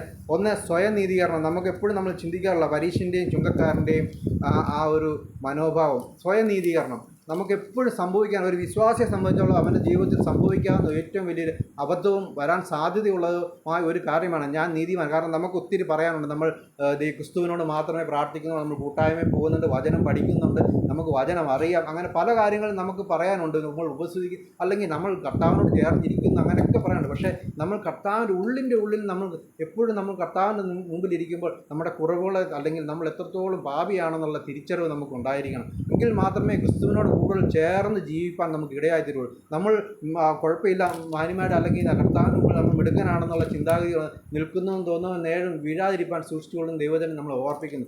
അവിടെയാണ് ഒന്നാമതായി നമുക്ക് ഒഴുകിപ്പോകുന്ന അല്ലെങ്കിൽ വീഴ്ച സംഭവിക്കാനുള്ള സംഭവങ്ങൾ. അതുപോലെ തന്നെ ദൈവസേനയിൽ വരുന്നത് ഉപേക്ഷിക്കുന്നു. അതിന് എബ്രായ ലേഖനം തന്നെ 10-ാമത്തെ അധ്യായത്തിൻ്റെ 23-ാമത്തെ വാക്യത്തിൽ പറയുന്നു, ഏറ്റുപറയുന്ന പ്രത്യാശ നാം മുറുകെ പിടിച്ചുകൊള്ളുക. വാഗ്ദത്തം ചെയ്തവർ വിശ്വസ്തനല്ലയോ? ചിലർ ചെയ്യുന്നത് പോലെ നമ്മുടെ സഭായോഗങ്ങളെ ഉപേക്ഷിക്കാതെ തമ്മിൽ പ്രബോധിച്ചുകൊണ്ട് സ്നേഹത്തിനും സൽപ്രവർത്തിക്കും ഉത്സാഹം വർദ്ധിപ്പിക്കാൻ അന്യോന്യം സൂക്ഷിച്ചുകൊള്ളുക. നാൾ സമീപിക്കുന്നു കാണും തോറും അത് അധികമായി ചെയ്യേണ്ടതാകുന്നു. ഓരോ ദിവസം ഈ ലോകത്തിലേക്ക് നോക്കുമ്പോൾ കർത്താവിൻ്റെ വരവ് ആസന്നമായിരിക്കും നമുക്ക് ഓരോരുത്തർക്കും അറിയാം. ആ നാൾ അടുക്കും തോറും കർത്താവിൻ്റെ സന്നിധിയിൽ വരുന്നതും കർത്താവിൻ്റെ വചനത്തിൽ ഉറയ്ക്കുന്നതും കാരണം നമ്മൾ ദൈവത്തിൽ നിന്ന് അകന്നു പോകും തോറും നമ്മൾ ഈ ഒഴുക്കിലകപ്പെട്ട് നമ്മൾ നമ്മൾ കർത്താവിൻ്റെ സന്നിധിയിലാണെന്ന് നമുക്ക് തോന്നും. പക്ഷെങ്കിൽ നമുക്ക് ദൈവത്തിൽ നിന്ന് അടുത്ത് വരാതെ വേണം നമ്മൾ പയ്യെ അകന്നു പോകും. അതാണ് അനേകർക്ക് സംഭവിക്കുന്നത്. ഈ സഭായോഗം ഉപേക്ഷിക്കുമ്പോൾ, അല്ലെങ്കിൽ നമ്മൾ ദൈവസന്നിധിയിലേക്ക് കടന്നു വരുമ്പോൾ, നമ്മൾ വചനം കേൾക്കുമ്പോൾ നമ്മൾ കുറവുകളെ ചിന്തിക്കുകയും അതിന് ഏറ്റുപറയുകയും നമ്മൾ കഴിവുകൾ പ്രാപിക്കുകയും പിന്നെ രൂപാന്തരം സംഭവിച്ചുകൊണ്ട് കർത്താവിൻ്റെ സന്നിധിയിൽ ഇരിക്കാൻ പറ്റും. അങ്ങനെ വരാതിരിക്കുമ്പോൾ നമുക്ക് സംഭവിക്കുന്ന ഒരു കുഴപ്പം, നമുക്ക് ആ അനുഭവം ഇല്ലാതെ പഴയ ഓർമ്മയിൽ, പഴയ ആ ചിന്താഗതിയിൽ മാത്രം ജീവിച്ചു പോകുന്നു. അപ്പോൾ നമ്മൾ ക്രിസ്തുവിന് അകന്നു പോകും. അതുപോലെ തന്നെ ദൈവത്തിൻ്റെ നടപ്പ് തുച്ഛീകരിക്കുന്നു, പാപത്തിൻ്റെ മോചനത്തെ തുച്ഛീകരിച്ച് കളയുന്നു. കാരണം അതിൻ്റെ ഒരു അനുഭവം പറയുകയാണെങ്കിൽ നമുക്കൊക്കെയും പല രീതിയിൽ നമുക്ക് സൗഖ്യം ലഭിച്ചവരാണ്. കുറച്ച് കഴിയുമ്പം സൗഖ്യം ലഭിച്ചു കഴിയുമ്പോൾ പറയും നമ്മൾ നമ്മുടെ ഡോക്ടർമാരുടെ കഴിവ് കൊണ്ടാണ്, അല്ലെങ്കിൽ ഇന്നടത്ത് ഞാൻ പോയത് കൊണ്ടാണ് നമുക്ക് സൗഖ്യം ലഭിച്ചത് എന്നൊരു കാഴ്ചപ്പാട് പലരും പറഞ്ഞു കേട്ടിട്ടുണ്ട്. അങ്ങനെയല്ല, നമുക്ക് ലഭിച്ചിരിക്കുന്ന ആ സൗഖ്യത്തെക്കുറിച്ചും പാപമോചനത്തെക്കുറിച്ചും നമുക്ക് നല്ല ബോധ്യം ഉണ്ടായിരിക്കണം. കാരണം ക്രിസ്തുവിൽ കൂടെ മാത്രമാണ് നമുക്ക് ലഭിച്ചിരിക്കുന്നതിനെക്കുറിച്ച് നമുക്ക് ബോധ്യമില്ലെങ്കിൽ കുറച്ച് കഴിയുമ്പോൾ നമുക്കത് നഷ്ടപ്പെടും. ഇത് ആ രോഗം വന്നാലും നമുക്ക് ഇന്നോട് ചികിത്സിച്ചാൽ മതി. ഇതൊക്കെ നമ്മുടെ നാശത്തിന്, ഇത് കഴിഞ്ഞൊരു ജീവിതത്തെക്കുറിച്ചാണ് ദൈവജനം നമ്മളെ ഓർമ്മിക്കുന്നത്. അത് നമ്മൾ നഷ്ടപ്പെടുത്തി കളയരുത്. പക്ഷേ നഷ്ടപ്പെടുത്തി കളഞ്ഞ എബ്രായ ലേഖനം നമ്മളോട് പറയുന്നത് പോലെ ഇത്ര വലിയ രക്ഷ നാം ഗണ്യമാക്കാതെ പോയി എങ്ങനെ തെറ്റുവഴി. ഇത് കഴിഞ്ഞൊരു ന്യായവിധി ഉണ്ടെന്ന് നമ്മൾ മറന്നു പോകരുത്. ആ ന്യായവിധിയിൽ നമ്മൾ അകപ്പെടാതെ പോകാതെ ക്രിസ്തുവിനോടുകൂടി, ആ ക്രിസ്തുവിൻ്റെ ആദ്യത്തെ വരവിൽ കർത്താവിനോടുകൂടി എടുക്കപ്പെടുവാനും, കർത്താവിൻ്റെ പൊന്മുഖം കാണുവാനും, കർത്താവിനെ സ്തുതിക്കുവാനും, കർത്താവിൻ്റെ വിശുദ്ധരോടുകൂടെ കർത്താവിനെ ആരാധിക്കുവാനുമുള്ള ആ വലിയേറിയ ഭാഗത്തിൽ നമ്മൾ ജീവിക്കാൻ ഇടയാകട്ടെ. അതിനാരും ഒഴുകിപ്പോകാതെ കർത്താവിൽ ഉറച്ചു നിൽക്കുവാൻ കർത്താവ് സഹായിക്കട്ടെ എന്ന് പ്രാർത്ഥിച്ചുകൊണ്ട് ഞാൻ നിർത്തും.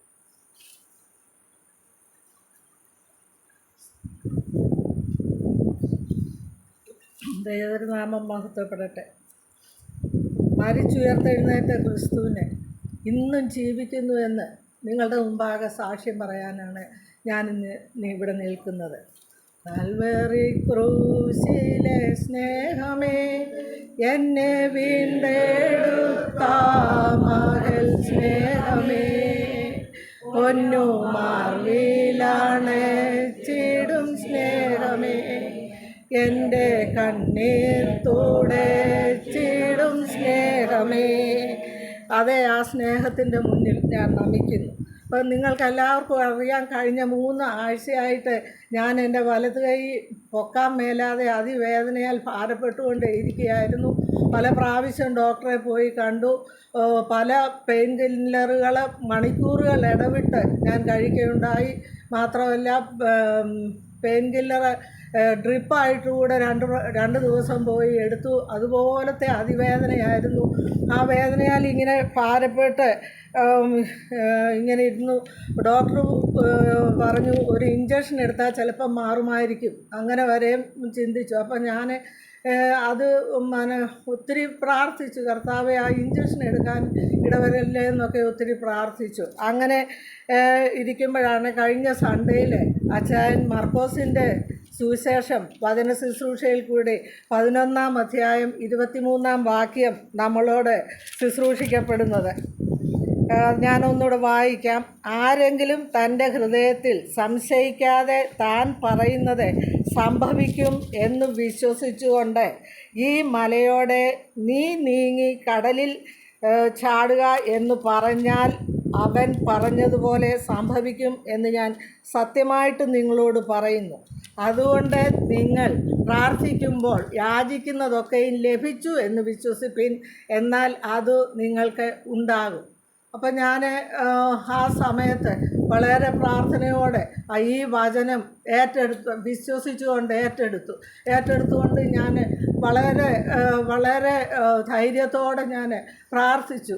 കർത്താവെ, ഞാൻ വിശ്വസിക്കുന്നു, എൻ്റെ കൈവേദനയാകുന്ന ഈ മല നീങ്ങി കടലിൽ പോകട്ടെ. എനിക്ക് അടുത്ത ആഴ്ച കർത്താവിനെ എൻ്റെ കൈ ഉയർത്തി കർത്താവിനെ സ്തോത്രം ചെയ്ത് സാക്ഷ്യപ്പെടുത്തുവാൻ എനിക്ക് ഇടയാക്കണമെന്ന് വളരെ കണ്ണുനീരോടെ ഞാൻ പ്രാർത്ഥിച്ചു. അങ്ങനെ ഒരു അവസരം എനിക്ക് തരണേന്ന് ഞാൻ പ്രാർത്ഥിക്കുകയായിരുന്നു. എൻ്റെ കൈയുടെ പ്രശ്നമാകുന്ന ഒരു വലിയ മല പോലെ എൻ്റെ മുന്നിൽ അത് നിൽക്കുകയായിരുന്നു. അത് ആ വേദന അനുഭവിച്ചവർക്ക് മാത്രമേ അസ്ഥിയുടെ വേദന അറിയത്തുള്ളൂ. അങ്ങനെ ഞാൻ അന്ന് പ്രാർത്ഥിച്ചു. അത് കഴിഞ്ഞ് അത്ഭുതമെന്ന് പറയട്ടെ, കർത്താവിൻ്റെ അടിപ്പിണരാലുള്ള ആ സൗഖ്യം അന്ന് വൈകിട്ട് തൊട്ട് ഞാൻ അനുഭവിക്കുവാൻ ഇടയായി.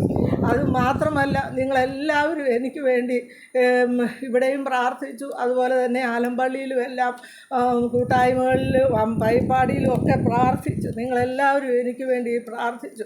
ഇത് മാത്രമല്ല, അപ്പം നമ്മുടെ മധ്യേ ഇന്നും ജീവിക്കുന്ന ക്രിസ്തു ഉണ്ടെന്ന് സാക്ഷ്യപ്പെടുത്തുക. അതുമാത്രമല്ല, ഈ ഓരോ പ്രാവശ്യവും ഈ കഷ്ടതയിൽ കൂടെ കടന്നു പോകുമ്പോൾ ഇതെല്ലാം എനിക്ക് എന്നെ തന്നെ ഒന്ന് തിരിഞ്ഞു നോക്കുവാനുള്ള ഒരവസരമായിട്ട് ഞാനിത് ഏറ്റെടുക്കാറുണ്ട്.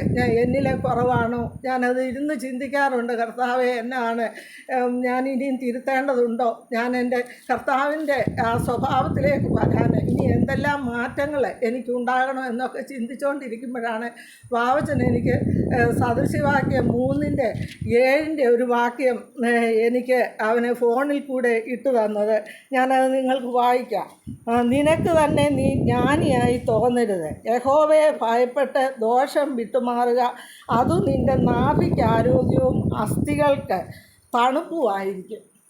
അപ്പം ഞാൻ ചിന്തിച്ചടാ, ഇവൻ പോലും ഇത്രയും കാര്യമായിട്ട് വചനത്തിൽ കൂടെ ചിന്തിച്ച് എനിക്ക് പറഞ്ഞു തന്നല്ലോ. ഞാൻ അത് ഏറ്റെടുത്തു. എനിക്ക് കർത്താവിൻ്റെ മുന്നിൽ ഞാൻ പറഞ്ഞു, എൻ്റെ ചിന്ത എനിക്കെന്നാ ഈ അറിവുണ്ടെന്ന് എന്നാ പറയാൻ. എന്നാലും ഞാൻ ചിന്തിച്ചു, മെഡിക്കൽ സയൻസ് അത് ഡോക്ടർ പറഞ്ഞ പോലെയൊക്കെ നടക്കത്തുള്ളൂ, അല്ലാതെ ഒന്നും സംഭവിക്കത്തില്ലെന്നൊക്കെ ഞാൻ വിചാരിക്കാറുണ്ട്. അതുപോലെ ഈ അസ്ഥിക്ക് ഇത് തണുപ്പ് നൽകുമെന്ന് അറിയത്തില്ല. അങ്ങനെ ഒരു വാക്യം ഉണ്ടെന്ന് പോലും എനിക്കറിയത്തില്ല. അപ്പോൾ അന്ന് മുതൽ ഇവൻ ആ വാക്യം ഇട്ടപ്പോൾ തൊട്ട് ഞാൻ അങ്ങനെ കർത്താവിനോട് പറഞ്ഞു, കർത്താവ്, എനിക്ക് യാതൊരു അറിവുമില്ല. എൻ്റെ അറിവ് സയൻറ്റിഫിക്കായിട്ടുള്ള എല്ലാ നോളജും ഞാൻ മാറ്റിവെക്കുന്നു. കർത്താവിൻ്റെ മുന്നിൽ ഞാൻ കംപ്ലീറ്റ് സറണ്ടർ ചെയ്യുന്നു. കർത്താവ്, നീ എനിക്ക് സൗഖ്യം തരണം. ഒരിക്കലും ദൈവ നീതിക്ക് എതിരെ ഉയരുന്ന ഒരു പരിജ്ഞാനവും കർത്താവ് അംഗീകരിക്കത്തില്ലെന്ന് ഞാൻ മനസ്സിലാക്കി. ഞാൻ അന്ന് മുതൽ കർത്താവിനോട് താഴ്മയായിട്ട് അപേക്ഷിക്കാൻ തുടങ്ങി. അപ്പോൾ ഈ സാക്ഷ്യം നിങ്ങളുടെ മുന്നിൽ എനിക്ക് പറയുവാൻ ഈ അവസരം ഒരുക്കി തന്ന കർത്താവിനെ ഞാൻ എൻ്റെ കൈ ഉയർത്തി സ്തോത്രം ചെയ്യുന്നു. യേശുവേ നന്ദി, യേശുവേ സ്തോത്രം. ദൈവനാമം മാത്രം മഹത്വപ്പെടട്ടെ.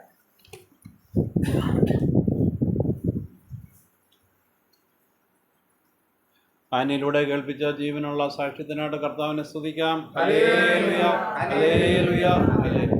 മധ്യസ്ഥ പ്രാർത്ഥനയ്ക്കായിട്ട് ഒരുങ്ങാൻ സാധിച്ചു കടന്നു വന്ന് പ്രാർത്ഥിക്കാം. നമ്മുടെ പ്രാർത്ഥനാ വിഷയങ്ങളെല്ലാം ഓർത്തുകൊണ്ട് പ്രാർത്ഥിക്കുക. വിദേശത്തായിരിക്കുന്ന മക്കളെ, യുദ്ധത്തിൻ്റെ അനുഭവത്തിലായിരിക്കുന്ന മക്കളെല്ലാം കർത്താവ് കാത്തു പരിപാലിക്കേണ്ടതിന്, യേശുവിൻ്റെ രക്തക്കോട്ടയിൽ പൊതിയേണ്ടതിന് യേശു ക്രിസ്തുവിന്റെ നാമത്തിൽ അവരെ അനുഗ്രഹിച്ച് പ്രാർത്ഥിക്കാം. യേശുവിൻ മൂലമൻ യാചന നൽകുമെൻ, യേശുവിൻ മൂലമൻ യാചന നൽകുമെൻ, ആശയിൽ കെഞ്ചിടുന്നേ അല്ലാതെന്നിൽ ലേശവും നന്മയും, അല്ലാതെന്നിൽ ലേശവും നന്മയും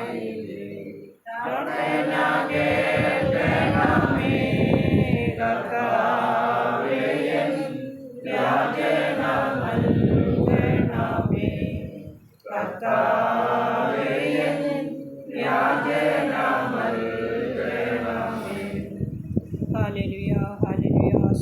സ്തോത്രം സ്തോത്രം നാഥ സ്തുതിക്കുന്നു. ക്രിസ്തുയേശുവിൽ കൂടി അടിയങ്ങളെ അളവില്ലാ സ്നേഹിക്കുന്ന അടിയങ്ങളെ സ്വർഗസ്ഥമാവാൻ ദൈവമേ, ഈ വിശുദ്ധ ദിവസത്തിൻ്റെ സന്ധ്യായ സമയത്ത് കർത്താവെ പല ഭവനങ്ങളിലായിരുന്ന അടിയങ്ങൾക്ക് കർത്താവെ ഈ ഭവനത്തിൻ തണലിൻ കീഴിലായിരിക്കാൻ തക്കോണം കർത്താവ് അടിയങ്ങൾക്ക് ഒരുക്കി തന്ന വിലയേറിയ അവസരത്തിനായി നന്ദിയോടെ സ്തോത്രം ചെയ്യുന്നു, സ്തുതിക്കുന്നു നാഥ. ഈ ഭവനവും പരിസരേശുവിൻ്റെ നാമത്തെ അനുഗ്രഹിച്ച് പ്രാർത്ഥിക്കുന്നു നാഥ. ഒരു ദുഷ്ടനെടുക്കാതെ ശത്രുവോടാതെ രക്തക്കോട്ടയ്ക്കുള്ളിൽ അവിടുന്ന് മറച്ച് പരിപാലിച്ചു കൊള്ളണമേ എന്ന് പ്രാർത്ഥിക്കുന്നു നാഥ. ഇന്നത്തെ കാലം കർത്താവ് അടിയങ്ങളെ വരാമാകുന്ന ആപത്തിൽ നിന്നും രോഗത്തിൽ നിന്നും ഒക്കെയും വിടുവിച്ച് ആ പാദപീഠത്തിൽ കൂട്ടിവരുത്തിയ വലിയ കൃപകൾക്കായി സ്തോത്രം ചെയ്യുന്നു കർത്താവെ. പാടുവാനും പ്രാർത്ഥിക്കാനും തിരുവചനം ധ്യാനിക്കാനും കർത്താവ് തന്ന കൃപയ്ക്കായി സ്തോത്രം കർത്താവെ. 2 or 3 പേർ യേശുവിൻ്റെ നാമത്തിൽ എവിടെ കൂടിയാലും ആ മധ്യത്തിൽ കടന്നു വന്ന് അനുഗ്രഹിക്കാവുന്ന വാക്ക് തന്ന കർത്താവ് നടിയങ്ങളുടെ മധ്യത്തിലും കടന്നു വന്നിരിക്കുന്നതിനായി നന്ദിയോടെ സ്തോത്രം ചെയ്യുന്നു, സ്തുതിക്കുന്നു കർത്താവെ. ദൈവമേ, ഒരു ചെറിയ കൂട്ടമായി കർത്താവെ ഒരു ഞായറാഴ്ച കൂടി അടിയങ്ങൾക്ക് കടന്നു വരുവാൻ അവിടുന്ന് അനുവദിച്ച കൃപയ്ക്കായി നന്ദിയോടെ സ്തുതിക്കുന്നു, സ്തോത്രം ചെയ്യുന്നു കർത്താവെ. കടന്നു വന്നിരിക്കുന്ന ഓരോ മക്കളെയും കുടുംബമായി അനുഗ്രഹിച്ച് പ്രാർത്ഥിക്കുന്നു കർത്താവെ. എൻ്റെ മക്കളുടെ ആവശ്യഭാരങ്ങളിലൊക്കെ ഇന്നുവരെ അവിടുന്ന് മുടക്കം കൂടാതെ അനുഗ്രഹിക്കുന്ന കൃപകൾക്കായി സ്തോത്രം കർത്താവെ. ദൈവമേ കർത്താവെ, ആരെയും ഭാരത്തോടെ പ്രയാസത്തോടെ കടന്നു വന്നിട്ടുണ്ടെങ്കിൽ അപ്പച്ചനെ അവരെ ആശ്വസിപ്പിച്ച് പറഞ്ഞയക്കുമാറാകണമേ എന്ന് പ്രാർത്ഥിക്കുന്നു. നിന്റെ ഭാരം യഹോവയുടെ മേലിട്ടുകൊള്ളുക, അവൻ നിന്നെ പുലർത്തുന്നു വാക്കുവെന്ന കർത്താവ്. ഞങ്ങളുടെ ഓരോരുത്തരുടെയും ഭാരങ്ങളെയൊക്കെ അവിടുന്ന് ചുമക്കുമാറാകണമേ എന്ന് പ്രാർത്ഥിക്കുന്നു കർത്താവെ. മുന്നമേ അവൻ്റെ രാജ്യവും നീതി അന്വേഷിപ്പീൻ, അതോടുകൂടി സകലവും തരാമെന്ന് വാക്കുവെന്ന കർത്താവെ. അടിയങ്ങളുടെ രാജ്യവും നീതി അന്വേഷിക്കാനായിട്ട് അടിയങ്ങൾ കടന്നു വന്നിരിക്കുന്നു. അതാ അടിയങ്ങൾക്ക് തന്ന കൃപയ്ക്കായി സ്തോത്രം കർത്താവെ. അനേക മക്കൾക്ക് ലഭിക്കാതെ പോയ ഈ അവസരം കർത്താവെ അടിയങ്ങൾക്ക് തന്ന കൃപയ്ക്കായി സ്തോത്രം കർത്താവെ. ഇതിനൊന്നും യോഗ്യതയില്ലായിരുന്ന അടിയങ്ങളെ കർത്താവ് അവിടുന്ന് വിളിച്ച് വേർതിരിച്ച് അവിടുത്തെ മക്കളും പ്രിയ മക്കളുമാക്കി തീർത്ത വലിയ കൃപയ്ക്കായി നന്ദിയോടെ സ്തോത്രം ചെയ്യുന്നു, സ്തുതിക്കുന്നു കർത്താവെ. യേശുവേ സ്തോത്രം കർത്താവെ. എൻ്റെ മകളിൽ കൂടി കേൾപ്പിച്ച സാക്ഷ്യത്തിനായി നന്ദിയോടെ സ്തോത്രം കർത്താവെ. എൻ്റെ മകൾ കൊടുത്ത ഉറച്ച വിശ്വാസത്തിനായി നന്ദിയോടെ സ്തോത്രം. ഇന്നും ജീവിക്കുന്നവനായ ക്രിസ്തുവിനെ മുറുകെ പിടിച്ചുകൊണ്ട് അന്ത്യം വരെയും ജീവിപ്പാൻ തക്കോണം എൻ്റെ മകൾക്ക് കൂടുതലായി അവിടുന്ന് കൃപ കൊടുക്കുമാറാകണമേ എന്ന് പ്രാർത്ഥിക്കുന്നു കർത്താവെ. മുൻചായനെ കരങ്ങളിൽ സമർപ്പിക്കുന്നു കർത്താവെ. എൻ്റെ മകനെ ഇത്രത്തോളം അവിടുന്ന് കാത്തു പരിപാലിച്ച കൃപയ്ക്കായി സ്തോത്രം കർത്താവെ. കുടുംബമായി അനുഗ്രഹിച്ച് പ്രാർത്ഥിക്കുന്നു കർത്താവെ. എൻ്റെയും കുഞ്ഞുങ്ങളെയും പിഞ്ചാനങ്ങളെ യേശുവിൻ്റെ നാമത്തെ അനുഗ്രഹിച്ച് പ്രാർത്ഥിക്കുന്നു. എൻ്റെ മക്കളെയൊക്കെ അവിടുന്ന് അനുഗ്രഹിക്കുമാറാകണമേ എന്ന് പ്രാർത്ഥിക്കുന്നു കർത്താവെ. അപ്പോൾ ഞങ്ങളുടെ രോഗികളായ മക്കളെയൊക്കെയും കരങ്ങളിൽ സമർപ്പിച്ച് പ്രാർത്ഥിക്കുന്നു കർത്താവെ. ഞങ്ങളടിയങ്ങൾ സാറിനായി പ്രാർത്ഥിക്കുന്നു കർത്താവെ.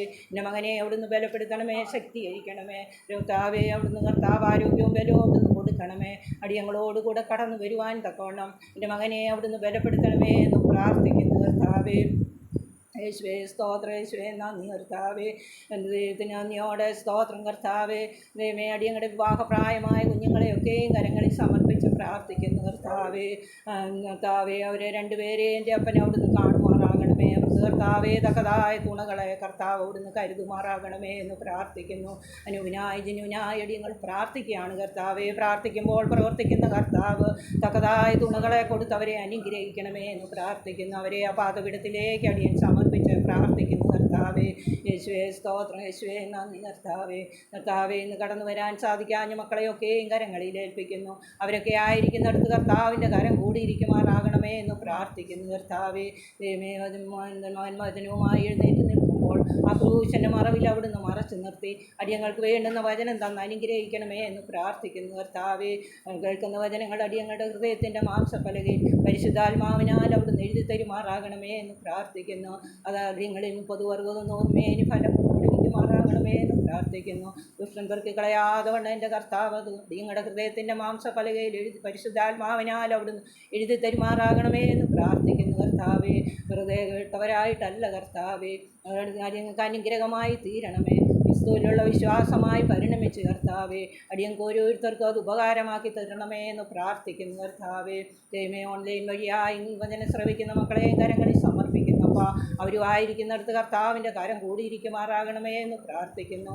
അടിയൻ്റെ കുറവുകളോ ബലഹീനതകളോ നാഥ ഇന്നത്തെ അനുഗ്രഹത്തിന് തടസ്സമാകരുതേ എന്ന് പ്രാർത്ഥിക്കുന്നു കർത്താവെ. ആദ്യോടെ അവസാനം അവിടുത്തെ കൃപ അടിയങ്ങളുടെ മേൽ വ്യാപരിക്കുമാറാകണമേ എന്ന് പ്രാർത്ഥിക്കുന്നു. പരിശുദ്ധാത്മാവിൻ്റെ നിറവിലിരുന്ന് വചനം ശ്രവിപ്പാനും ആത്മാവിനും ആരാധിപ്പാനും ഒക്കെ അടിയങ്ങൾക്ക് കൃപ തരണമേ എന്ന് പ്രാർത്ഥിക്കുന്നു കർത്താവേ. എല്ലാ നന്മകളാലും കൃപകളാലും അടിയങ്ങളെ നിറച്ച് പറഞ്ഞയക്കുമാറാകണമെന്ന് അടിയങ്ങൾക്ക് വേണ്ടി ജീവൻ തന്നാരും രക്ഷകന്റെ പാതപീഠത്തെ സമർപ്പിക്കുന്നു. കൃപയോട് ഉത്തരം എഴുതണമേ. സ്വർഗ്ഗത്തിൽ കർത്താവ് നമ്മുടെ പ്രാർത്ഥനയോടെ എല്ലാവരെയും അനുഗ്രഹിച്ചതിനായി സ്തോത്രം ചെയ്യാം. നമുക്ക് എല്ലാവർക്കും എഴുന്നേക്കാം. ആരാധനയ്ക്കായിട്ട് 157 യേശു ക്രിസ്തു ഉയർത്തി ജീവിക്കുന്നു. 157 യേശു ക്രിസ്തു ഉയർത്തു ജീവിക്കുന്നു, പരലോകത്തിൽ ജീവിക്കുന്നു. യേശു ക്രിസ്തു ഉയർത്തു ജീവിക്കുന്നു, പരലോകത്തിൽ ജീവിക്കുന്നു. ഇഹലോകത്തിൽ കാലിനി വേഗം വരും, രാജരാജനായി വാണിടുവാൻ. ഹല്ലേലൂയ, ജയം ഹല്ലേലൂയ, യേശു കർത്താവ് ജീവിക്കുന്നു. ഹല്ലേലൂയ, ജയം ഹല്ലേലൂയ, യേശു കർത്താവ് ജീവിക്കുന്നു.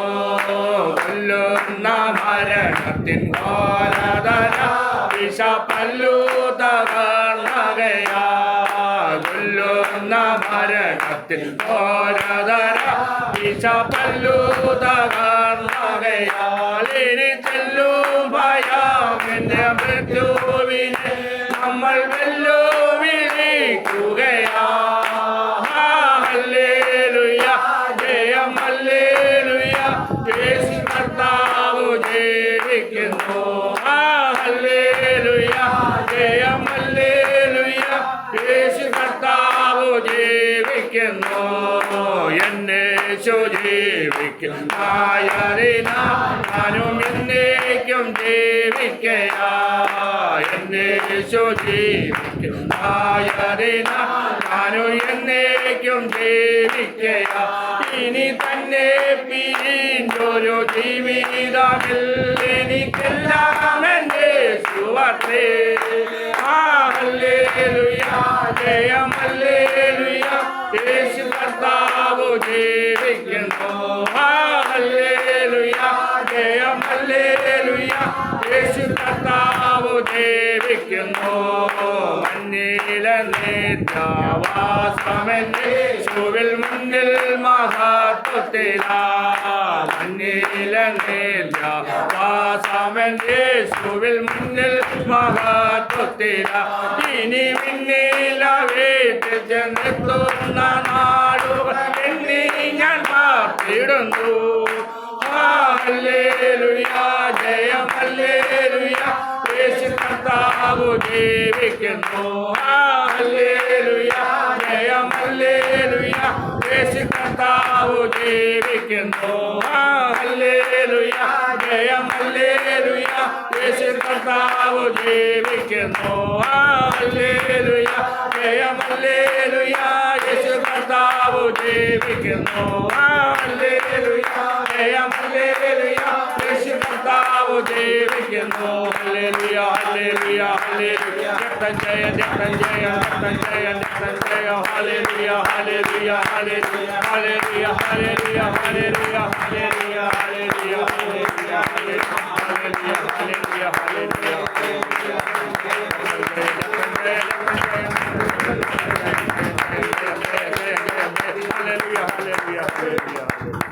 ആത്മാവിൽ നമ്മളെ നിറച്ച കർത്താവിന്റെ കാര്യങ്ങളെ ഒത്തിരി സ്തോത്രം ചെയ്യാം. Hallelujah, hallelujah, hallelujah. പക്ഷേ ഇനി കടന്നു വന്ന് ദൈവജനത്തിൻ്റെ വാതിൽ തുറക്കാൻ പ്രാർത്ഥിക്കും.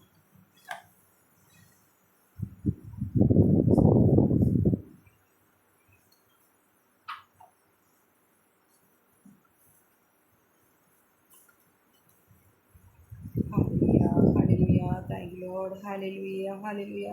ഞങ്ങളെ അതിവാത്സല്യമായി സ്നേഹിക്കുന്ന ഞങ്ങളുടെ സ്വർഗീയ നല്ല പിതാവാം ദൈവമേ, കർത്താവെ അനുഗ്രഹിക്കപ്പെട്ട ഈ നല്ല സമയത്തിനായിട്ട് നന്ദിയോടെ സ്തുതിക്കുന്നു, സ്തോത്രം ചെയ്യുന്നപ്പാ.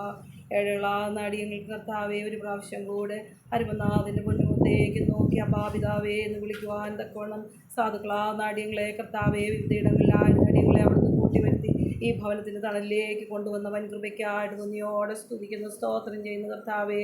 പൊഴുവാൻ അടിയങ്ങൾക്കൊന്നുമില്ല നാഥ, പ്രശംസിക്കുവാനും അടിയങ്ങൾക്കൊന്നുമില്ല കർത്താവേ. അവിടുത്തെ കൃപയൊന്നു മാത്രം ഞങ്ങളായിരിക്കുന്ന ഓരോ ദിവസവും അപ്പാ അവിടുത്തെ ഹിതപ്രകാരം ജീവിപ്പാൻ തക്കൊണ്ട് അവിടുന്ന് ഞങ്ങളെ സഹായിക്കണമേ എന്ന് പ്രാർത്ഥിക്കുന്നു കർത്താവേ. ദൈവമേ, ഞങ്ങളുടെ ജീവിതത്തിൻ്റെ കുറവുകൾ, ഞങ്ങളുടെ ബലഹീനതകൾ, ഞങ്ങളുടെ പോരായ്മകളെല്ലാം അപ്പച്ചാ ഞങ്ങളോട് ക്ഷമിക്കണേ എന്ന് പ്രാർത്ഥിക്കുന്നു. കാൽവറി രക്തത്താൽ അടിയങ്ങളെ ഒരു പ്രാവശ്യം കൂടെ കഴുകണമേ എന്നാതാ. ശുദ്ധീകരണം കൂടാതെ ആർക്കും ദൈവത്തെ പ്രസാദിപ്പിക്കാൻ കഴിയുകയില്ലല്ലോ. ദൈവമേ, തിരുസന്നിൽ അടിയങ്ങളെ മറ്റുമായും താഴ്ത്തി സമർപ്പിക്കുന്ന കർത്താവേ. ഹല്ലേലൂയാ, ഹല്ലേലൂയാ. മൃഗങ്ങൾക്കും കരയുന്ന കാക്ക കുഞ്ഞുങ്ങൾക്കും അതതിൻ്റെ ആഹാരത്തെ കൊടുക്കുന്ന സർവശക്തനായ ദൈവമേ കർത്താവേ, അടിയങ്ങൾ ദൈവത്തിൻ്റെ സന്നിൽ അടിയങ്ങളെ സമ്പൂർണ്ണമായി മേൽപ്പിച്ചു തരുന്ന കർത്താവേ. അവങ്കിലേക്ക് നോക്കിയവർ പ്രകാശിതരായി അവരുടെ മുഖമോ ലജ്ജിച്ചു പോയതുമില്ല. ഈ എളിയവൻ നിലവിളിച്ച് യഹോവ കേട്ടവൻ്റെ സകല കഷ്ടങ്ങളിൽ നിന്ന് വിടുവിച്ചു എന്ന് സങ്കീർത്തനക്കാരോട് ചേർന്ന് പറയുവാൻ തക്കവണ്ണം സ്വർഗത്തിലെ അപ്പച്ചാടിയുടെ ജീവിതത്തിൽ അവിടുന്ന് തന്ന കൃപയ്ക്കായിട്ട് നന്ദിയോടെ സ്തോത്രം ചെയ്യുന്ന കർത്താവേ. ഹല്ലേലൂയ, ഹല്ലേലൂയ കർത്താവേ. ബലമുള്ള കരങ്ങളിലേക്ക് അടിയങ്ങളെ മുറ്റുമായും സമർപ്പിക്കുന്ന കർത്താവേ. കടന്നു വന്ന ജനത്തെ കർത്താവേ, അവിടുത്തെ മക്കളെല്ലാവരെയും ദൈവകരങ്ങളിൽ ഏൽപ്പിച്ച് പ്രാർത്ഥിക്കുന്ന കർത്താവേ. അടിയങ്ങൾ പരസ്പരം അറിയുന്നതിലുപരിയായി കർത്താവേ, നീ ഞങ്ങളെ അറിയുന്ന ദൈവമായിരിക്കാൻ നന്ദിയോടെ സ്തോത്രം ചെയ്യുന്ന കർത്താവേ. വിവിധങ്ങളായ വിഷയങ്ങളിൽ ഭാരപ്പെടുന്ന എല്ലാ പ്രിയപ്പെട്ടവരെയും ദൈവകരങ്ങളിൽ ഏൽപ്പിച്ച് പ്രാർത്ഥിക്കുന്ന കർത്താവേ. ദൈവമേ, ഈ സമയം കർത്താവിൻ്റെ വലിയ കൃപ പകർന്ന കർത്താവേ. ഹല്ലേലൂയ, വിടുതലാക്കി തീർക്കണമേ നടിയങ്ങൾ അങ്ങയോട് യാചിക്കുന്ന കർത്താവേ. ഹല്ലേലൂയ, സ്തോത്രം കർത്താവേ. ഈ ഭവനത്തെ മുറ്റുമായി ദൈവകരങ്ങളിൽ ഏൽപ്പിച്ച് പ്രാർത്ഥിക്കുന്ന കർത്താവേ. പ്രിയമോചനായി പ്രാർത്ഥിക്കുന്നു, പ്രിയാന്റിക്കായി പ്രാർത്ഥിക്കുന്നു, ദാനമായി നൽകിയ മക്കൾക്കായി സ്തോത്രം ചെയ്യുന്ന കർത്താവേ. ദൈവമേ, ഹല്ലേലൂയ കർത്താവേ. അവിടുന്ന് കൂടുതലായി ദൈവത്തിന് വേണ്ടി ദൈവമേ ശോഭിപ്പാൻ തക്കവണ്ണം കർത്താവേ അവിടുന്ന് ഇടയാക്കി തീർക്കണമേ എന്ന് പ്രാർത്ഥിക്കുന്നു. അനേകരത്തിയിൽ നിന്ന് വലിച്ചെടുപ്പാനുള്ള ഏറിയ ദൈവകൃപ കർത്താവേ നിന്റെ ദാസന്റെ മേൽ പകർന്ന് കർത്താവേ. ഹല്ലേലൂയ കർത്താവ് അനുഗ്രഹിക്കുമാറാകണമെന്ന് പ്രാർത്ഥിക്കുന്നു കർത്താവേ. ദൈവമേ, ഹല്ലേലൂയ കർത്താവേ. നിങ്ങൾക്ക് അല്പസമയം ദൈവത്തിരുസന്നിധിയിൽ ഇരുപ്പാൻ ദൈവം സഹായിച്ചല്ലോ. പാടുവാൻ അവിടുന്ന് ഞങ്ങളെ സഹായിച്ചല്ലോ അപ്പാ. ദൈവമേ, പ്രാർത്ഥിപ്പാൻ ദൈവമേ ഞങ്ങളെ ബലപ്പെടുത്തിയതിനായി സ്തോത്രം ചെയ്യുന്ന കർത്താവേ. ഹല്ലേലൂയ കർത്താവേ.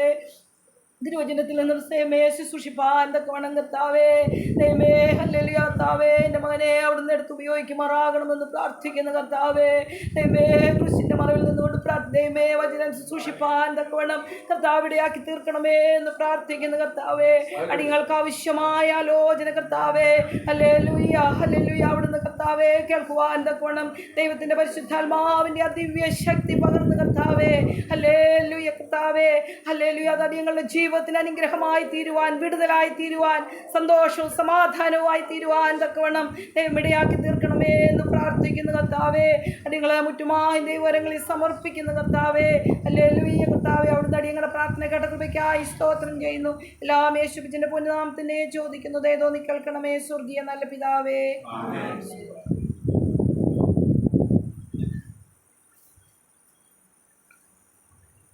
ഇപ്പോൾ പ്രാർത്ഥിച്ച ഷൈനി, പ്രാരംഭ പ്രാർത്ഥന നടത്തിയ സ്റ്റാൻലി, ഇവരുടെ പപ്പ ഈ കൂട്ടായ്മ തുടങ്ങിയ സമയത്ത് 2000 മുതൽ ഈ ഹോളിലാണ് അന്ന് തുടങ്ങിയത്. 3 വർഷക്കാലം പപ്പായും മമ്മിയൊക്കെ ഇവിടെ കടന്നു വന്നുകൊണ്ടിരുന്നു. അതിനുശേഷം സ്റ്റാൻലിയും പിന്നീട് കടന്നു വരുവാനിടയായി. ഇവിടെ ചൂരച്ചിറ സ്കൂളിലാണ് പഠിപ്പിച്ചത്. എൻ്റെ അമ്മച്ച പഠിപ്പിച്ചാണ്. ഇവരുടെ അമ്മാച്ചനെ എന്നെ പഠിപ്പിച്ചാണ്. അമ്മച്ചയുടെ കൂടെയുള്ള ടീച്ചറായിരുന്നു അമ്മാച്ചൻ. ഞാൻ പഠിക്കുമ്പോഴാണ് പെന്തിക്കോസിൽ പോകുന്നത്. പക്ഷേങ്കിൽ ആ അമ്മാച്ചൻ ഇവരുടെ വീട്ടിൽ നിന്നൊന്നും യേശുവിനെ കുറിച്ച് പറയാൻ ഇവരുടെ പപ്പ സമ്മതിക്കത്തില്ലായിരുന്നു. ഭയങ്കര ഓർത്തഡോക്സ് എരിവിൽ നിന്ന പപ്പായാണ്. എന്നാൽ ഇവിടെ വന്ന് ദൈവദിനം കേട്ടതിന് ശേഷമാണ് ഇന്ന് ജിബിച്ചൻ പറഞ്ഞതുപോലെ ഒരു വീണ്ടും ജനന അനുഭവത്തിലേക്ക് അത് ഒഴുകി പോകാതിരിക്കാൻ വേണ്ടി പിന്നീട് പപ്പായൊക്കെ കുടുംബമായിട്ട് പിന്നെ പെന്തിക്കോസിലാണ് ചേർന്ന് നിൽക്കുന്നത്. എന്നാൽ ഏതാനും മാസങ്ങൾക്ക് മുന്നേ സ്റ്റാൻലി ഇപ്പോൾ ഇംഗ്ലണ്ടിലാണ്. ഷാൻലിക്ക് 3 മക്കൾ, 4 മക്കളാണ്. 3 പെൺമക്കളും ഒരു മോനുമാണുള്ളത്. ഷൈനിയെ സംബന്ധിച്ച് പറയുകയാണെങ്കിൽ ഷൈനിയുടെ കൊച്ചാങ്ങളെയാണിത്. ഷൈനിയുടെ മൂത്ത ചേച്ചി എൻ്റെ ഇളയ പെങ്ങളെ കൊച്ചുമോടുകൂടെ പഠിച്ചതാണ്. അവരൊന്നിച്ച് ഇവിടെ സ്കൂളിൽ പഠിച്ചതാണ്. ഷൈനി കല്യാണം കഴിഞ്ഞ് 10 വർഷം കഴിഞ്ഞ് പ്രാർത്ഥിച്ചിട്ടാണ് ഷൈനിക്ക് ഒരു പെൺകുഞ്ഞിനെ ലഭിച്ചത്. അവൾ +2 ഇപ്പോൾ എറണാകുളത്ത് പഠിക്കുന്നു. ഷൈനിയൊക്കെ സൗദിയിലായിരുന്നു. ഇപ്പോൾ കുഞ്ഞുണ്ടായ അന്ന് മുതൽ അവർ നാട്ടിൽ വന്ന് ഇപ്പം കുഞ്ഞിനെ പഠിപ്പിച്ചുകൊണ്ടിരിക്കുകയാണ്. ഇന്ന് ശാലി വന്നപ്പോഴേ എന്നെ വിളിച്ചു, കൂട്ടായ്മയിൽ കടന്നു വരുന്നുണ്ടെന്നൊക്കെ കേൾക്കാനിടയായി. വളരെ സന്തോഷം. അവരിന്ന് കടന്നു വന്നതിനായി സ്തോത്രം. ദൈവം അവരെ കൂടുതലായിട്ട് അനുഗ്രഹിക്കട്ടെ. നമുക്ക് ദൈവവചന ശുശ്രൂഷയ്ക്കായിട്ട് ഒരുങ്ങാം. 63-ാമത്തെ പാട്ടൊന്ന് പാടണേ. ലോകത്തിൻ